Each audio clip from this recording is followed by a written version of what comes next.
Is Shōgun a Japanese show or an American one? It was produced by an American company, FX. Written by Americans, Justin Marks and his Japanese-American partner, Rachel Kondo, and based on the 1975 novel by James Clavell, an American.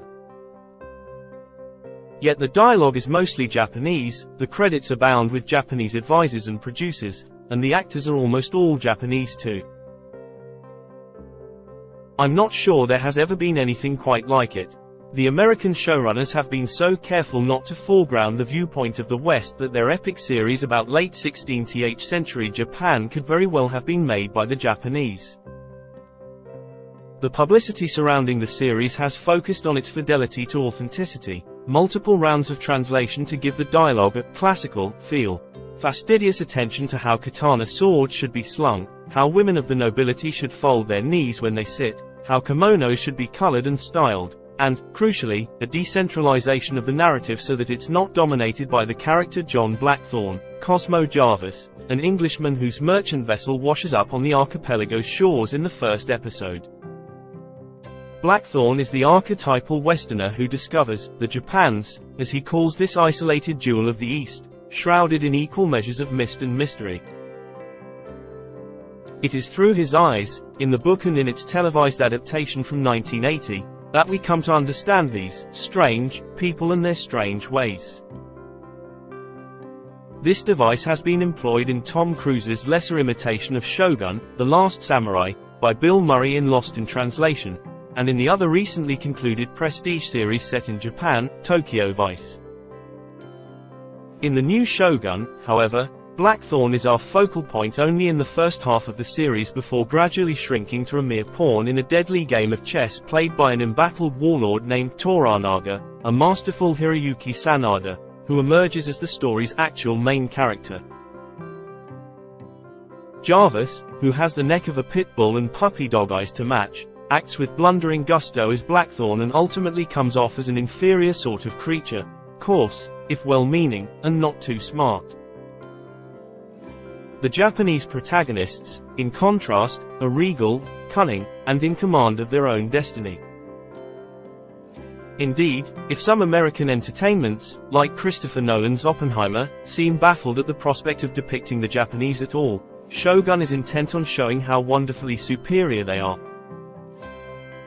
Despite the occasional lightning flash of insight into some more troubling Japanese cultural tendencies, extreme deference to authority, people committing suicide for the slightest of transgressions, Shōgun's Blackthorne, like Tokyo Vice's Jake Adelstein, is the quintessential Gaijin who falls hopelessly in love in their first encounter with the alien, with the lovely women, the sumptuous surroundings, the elegance in dress and manner. Shōgun's showrunners are similarly smitten, their admiration reflected in the way the camera lingers on the luxurious trappings of court life in medieval Osaka. But what we might call a Japanese superiority complex is precisely where the show's Americanness shines through, revealing a blinkered view of its source material that fails to engage with or even understand its tensions. And for all the show's preoccupations with the Japanese viewpoint, it remains an American text, riddled with American concerns about political polarization and how to wield vast military power. Just as every monument to history tells us something about the people who made the monument, so every American story about Japan bears the mark of that story's creators, their dreams, their anxieties, their fears, all of which have been projected onto this ultimate other. Japanese history, very roughly speaking, can be described as alternating between periods of war and peace. There are epochs in which a powerful emperor or military dictator, i.e., a shogun, asserts stability over the country's competing factions, and others in which feudal lords duke it out for supremacy and a miserable tooth-and-claw chaos reigns. As a result, expressions of Japanese culture tend to be defined by their position between these two poles of barbarism and civilization.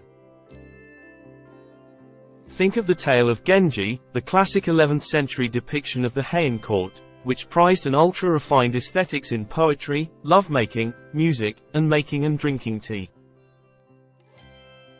Then consider filmmaker Akira Kurosawa's Throne of Blood, 1957, or Ran, 1985, both set in the medieval Japan of the Sengoku period, between the 15th and 16th centuries, when the country was convulsed by bloodshed.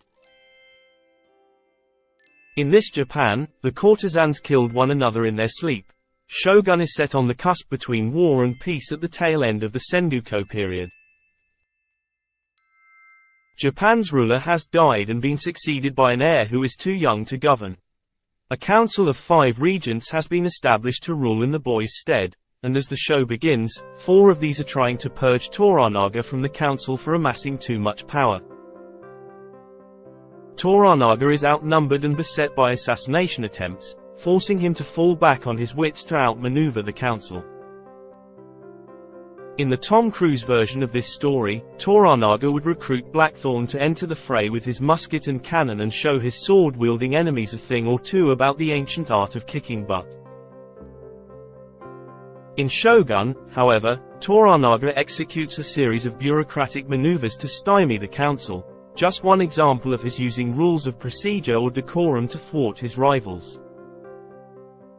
Specifically, he makes Blackthorn, a Protestant, his bannerman, or Hatamoto, which poses a threat to members of the council who are in league with Portuguese traders and have converted to Catholicism.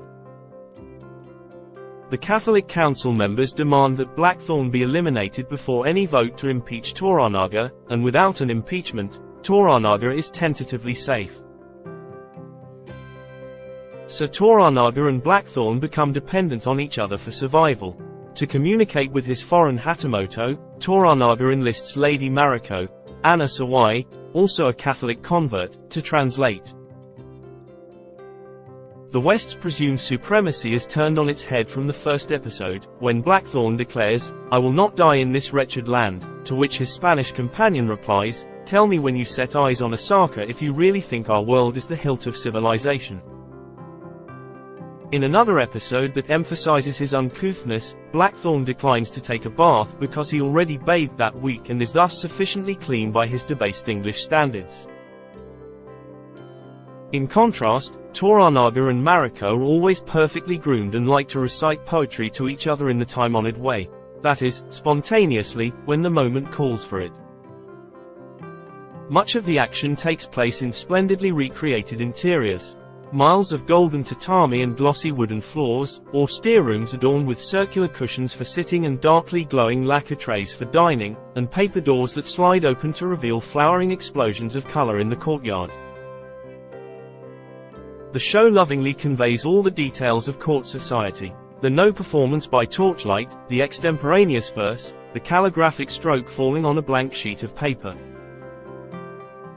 In one of my favorite scenes, Blackthorn, having made love to Mariko the night before, contentedly sips his morning tea as rain falls on a freshly raked stone garden.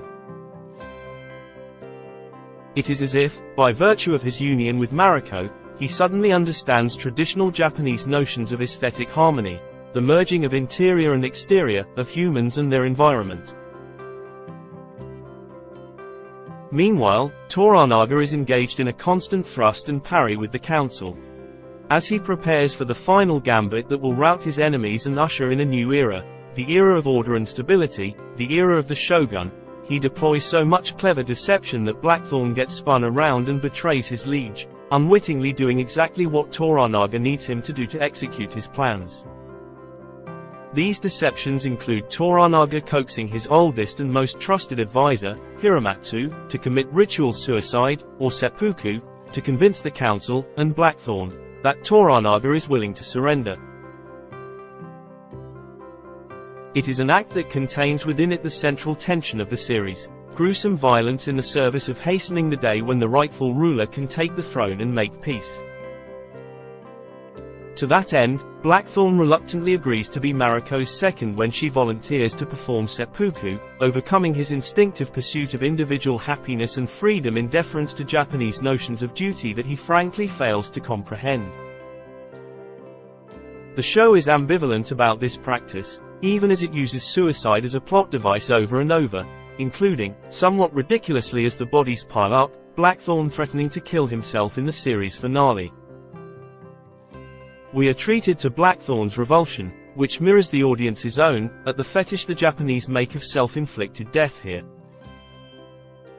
But the show also tries to convey the view that death epitomizes the transience of life and therefore must be gracefully accepted and sometimes even sought out, since a good, honorable death will define you forever. As Mariko explains, accepting death isn't surrender. Flowers are only flowers because they fall. Whether we are to be moved or appalled by this fatalistic logic is unclear. To my mind, anyway, flowers are flowers because they exist. For the most part, it feels as if the show throws up its hands, attributing all this suicide simply to the Japanese being Japanese. Shōgun's relationship with Japan's beautiful things is far less complicated than its relationship with suicide, the overarching sentiment being that beauty is an unadulterated good. But other works of art take a less rosy view of Japan's cult of beauty. Take Kurosawa's Ran, set at nearly the same time. The royal rooms are just as prettily austere, the shining garments just as impeccably layered, but the ambience is harsher and more menacing, the lonely castles starker against the dark, smoking plains.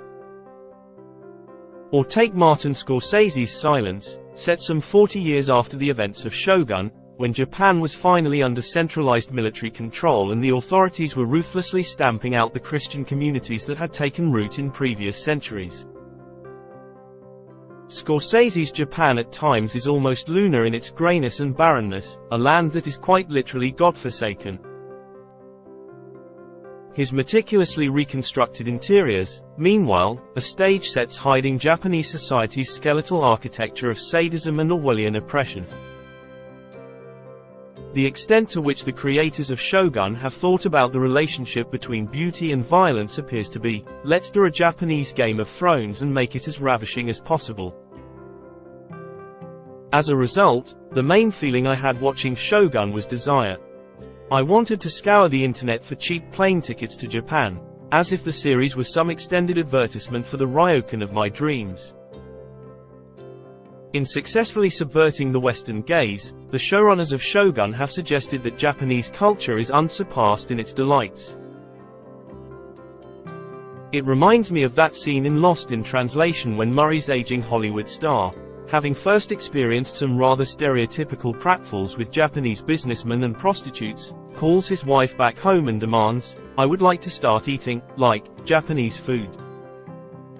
Adelstein in Tokyo Vice also suffers from Japanese superiority complex after being thrust into a beguiling demi-monde of Yakuza gangsters and gorgeous hostesses who garnish his adventures with Kobe beef and bottle service. A recurring theme is that Jake really doesn't want to go home. He returns to see his family in Saint Louis only reluctantly and skips out as soon as he can. No offense to St. Louis, the show's writers all but declare, but can you blame him? In Shōgun, this admiration for the Japanese way betrays all kinds of hidden American yearnings. One is for a society that, even as it collapses into civil war, still maintains some semblance of honor and dignity, a code that is mutually agreed upon. The show also valorizes a supreme military power that is tempered by the pursuit of beauty and the highest of cultures, as if that might be a formula for peace. Shōgun displays these two extremes of the Japanese self, the savagery and the refinement, but seems wholly unaware that there may be a connection between them, that the exquisite sensibility Japan is famous for may flow from, and be a mask for, its many uses of atrocious domination. And the irony is that Japan could not maintain this balance anyway, its penchant for militarism leading straight to a cataclysmic correction in the 20th century in which it was stripped of its capacity to wage war, leaving it with the remnants of the other half of the historical ledger, the world of lacquer and silk robes and good food. An enchanting world, for sure, but it did not save Japan from itself, a warning that, as always, we should be careful what we wish for.